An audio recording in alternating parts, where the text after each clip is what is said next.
достар, бүгін біз құралдармен танысатын боламыз. Ең негізгі құралдарды көрсетемін сіздерге, және де әрбірі не үшін қажет екенін түсіндіремін. Ал кеттік.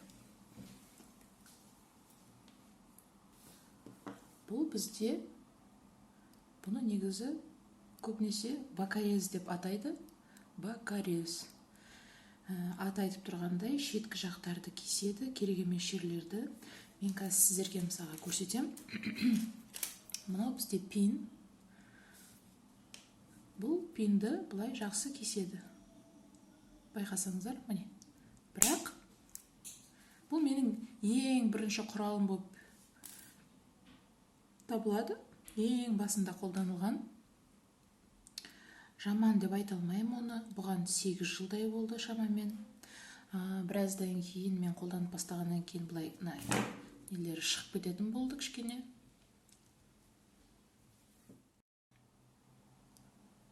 Құрал негізі жақсы. Айтып өткендей, бұған 8 жыл болды. Өз ісін жақсы атқарады. Өте қатты материалдарды, өте қатты сымдарды қолданбаған дұрыс, себебі осындай іздер қалады. Дегенмен енді 8 жыл болғанымен мен ойлаймын, бұл деген өзі жақсы сақталынған деп. Қазіргі кезеңде кейде мына жағы ысырылып кетеді, байқасаңыздар міне. Көрдіңіздер ғой, бірақ бұл кейінгі жылдары пайда болған. Бұны мен фурнитура дүкенінен алған болатын. Осыны, мынаны, осыдан басқасы. Ол туралы кейін айтып өтемін. Мына жерінде пружинасы бар, ыңғайлы. Бастапқы кезеңде өзіңізді көргіңіз келсе, арзан құралдарды алса болады деп ойлаймын. Арзан дегенде қол жетімді деп айтайық. Келесісі бізде осындай плоскогубцы. Плоскогубцының менде бірнеше түрі бар. Бұны не айтпақшы, бұны кривогубцы деп те атайтынын білемін. Неге екеуі ұқсас, бірақ бір жағынан әртүрлі сияқты көрінеді. Бұны мен қолданам. Екеуінің айырмашылығы тұмсығынан бөлек. Байқасаңыз, бұл бізде қисық, кривогубцы. Сосын тістері бар. Көрініп тұр ма? Тістері бар міне. Ал бұда тістері жоқ. Мысалға кейбір әшекейді жасаған кезде фурнитураға зақым тигізбеу керек. Біз мынандай кривогубцыды қолданатын болсақ, тістері бар, онда біз зақымдаймыз, сырылып кетеді.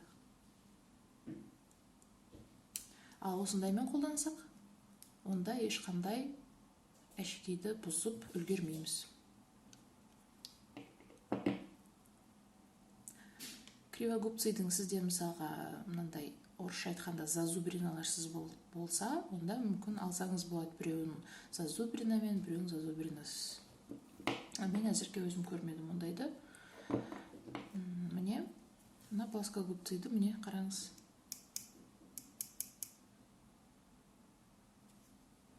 Екеуі бірдей десе де болады, кішкене тұмсықтары әртүрлі, байқадыңыздар ма? Бұған да сол, міне, байқасаңыздар, біраз ескірген, бұлардың бәрі сондай 7-8 жыл болған. Бұлар туралы мен айтып өттім сіздерге. Айттық. Келесі міне, осындай шекімді құрал. Бұл бізге не үшін керек? Бұл пинді айналдырады. Немесе қол жетімсіз жерлерге осындай кішкентай тұмсықтарымен жақсы өзін несін функциясын атқарады бұлай. Қараңыздар. Мынау бізде пин.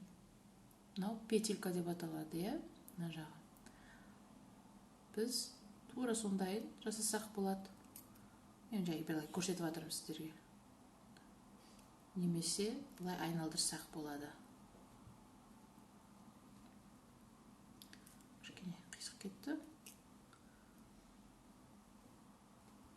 Қазір көрсетем.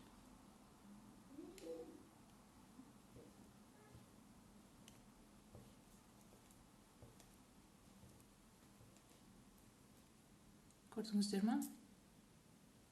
Пружина сияқты пайда болды.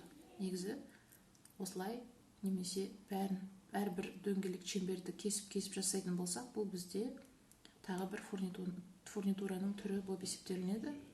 Ол туралы мен кейін айта кетемін. Мағынасын түсіндіңіз деп ойлаймын.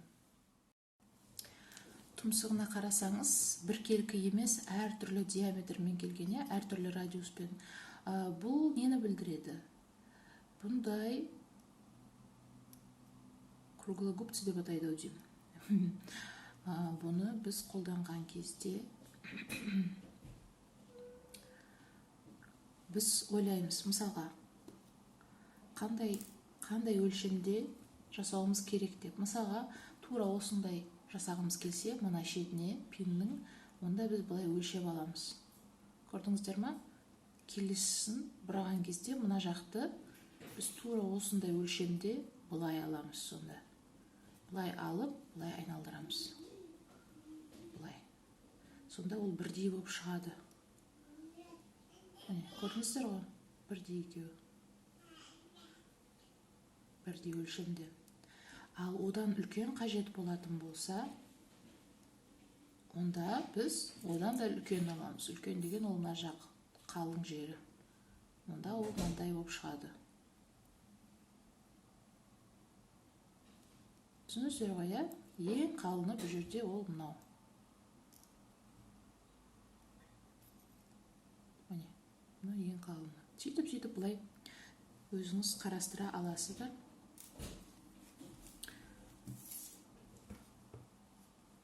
Түрі осындай, бұл өте маңызды. Бұндайдың біреуі міндетті түрде болғаны жөн. Жаңа біз айтып өттік, осындай бакарез шеттерін қиятын. Мысалға, жаңа біз жасадық қой. Қайда кетті? Мысалға, біз мынаны жаңа жасадық қой. Бұны біз былай кесіп аламыз. Шетін деген сөз ғой, шетін. Былай кесіп аламыз. Мысалға, мынаумен маған бұрын жеңіл сияқты болды істеп жүрген. Бірақ мынаны алғаннан кейін кусачка деп айтқан дұрыс шығар бұны. Мына бакарездің қызметін мына бакарезден қарағанда одан да жақсы өз қызметін атқарады.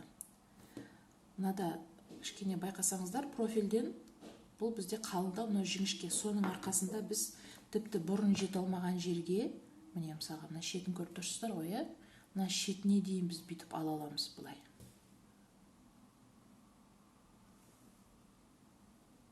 Шетіне дейін былай ала аламыз. Былай кесе аламыз. Тура соны біз маумен жасай алмаймыз. Көрдіңіздер ма? Алынбайды. Ұстай алмайды да дұрыс. Кішкене ұстады міне. Бір жағынан босап кеткен шығар біраз қолданғаннан. Бұны мен деген алдым Алиэкспресстен. Сілтемені төменде видеоның астында қалдырамын. Ұнаса алсаңыз болады. Мыналардың бәрінің қазір енді мен айта алмаймын, қай дүкеннен, фурнитура дүкеннен алған болатынды. Бірақ ұқсас түрлерін, сапасы жақсыларын, оларды да мен Алиэкспресстің сілтемесін осы жерде қалдырамын. Таңдасаңыз болады. Сіздер таңдай аласыз арзан түрін жай бастап көруге. Түсіну үшін сізге қажет па, қажет емес па, ұнай ма, ұнамай ма деген сияқты. Және де қымбат түрлерін сонымен бастайым деп ойласаңыздар. Одан басқа айта кететін ол, мысалға, осындай құралдың екеуі болған жөн. Немесе осындай. Мынау дұрыс шығар. Осындай екеуі. Ол не үшін қажет? Мысалға, бізде осындай цеп бар, цеп қалай болады қазақша? Біз бір жағын ұстаймыз. Екінші жағында бірдеңемен ұстау керек. Ондай жағдайда бізге осындай құрал керек болады. Біз бұлай ашамыз, байқасаңыздар, тек бұлай немесе бұлай. Бұлай ашуға болмайды. Бұлай немесе бұлай. Міне біз аштық, көрдіңіздер ғой. Сол үшін екі құрал қажет.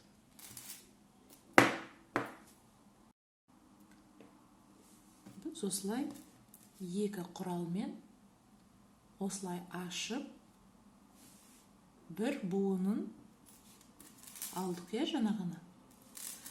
Мен кейбір жағдайларда осы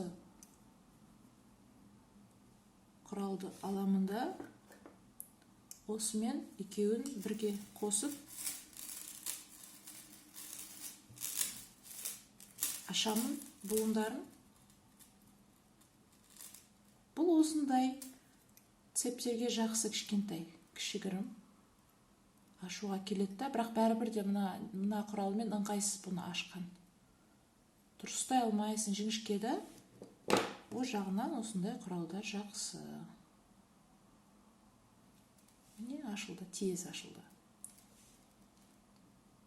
Сондықтан айтатыным, осындай ашатын құралдар екеу болған жөн. Осындай ма. Өзіңіз көресіздер, ыңғайына қарай.